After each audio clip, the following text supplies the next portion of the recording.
وعلى سيدنا محمد وعلى آله وأصحابه أجمعين ونموتنا هدوج. السلام عليكم ورحمة الله تعالى وبركاته.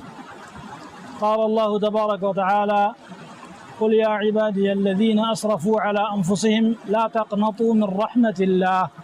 نانت ينباريا وجهوي በነፍሶቻቸው ላይ ብክነትን የፈጸሙ ማለትም ጥፋትን ያጠፉ የሆናችሁ ከአላህ እዝነት ግን ተስፋ አትቁረጡ ይላል።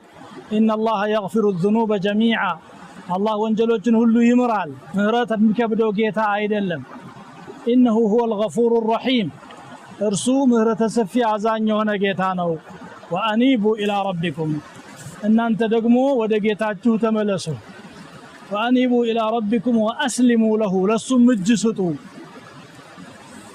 وأنيبوا إلى ربكم وأسلموا له من قبل أن يأتيكم العذاب ثم لا تنصرون كتات سايمت أباتشونا ما تردكم هناتشو بفيد واتبعوا أحسن ما أنزل إليكم من ربكم تجيتاتشو بكلوا دنان توردون الجيجي وعمارنا يتوابى من قد تكتلوا من قبل أن يأتيكم العذاب بغتة ድንገት ቅጣት ሳይመጣባችሁ በፊት ወአንቱም ላ ተሽዑሩን እናንተ ደግሞ ማትረዱ ማታውቁ ሆናችሁ ይላል።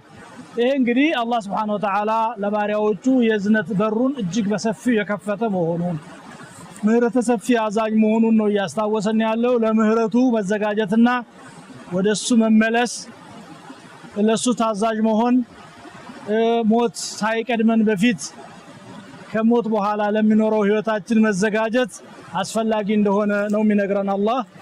ምንከተለው መንገድን መስመሩን ቀይሶ ደንግጎ ነብይ ልኮ ኪታባው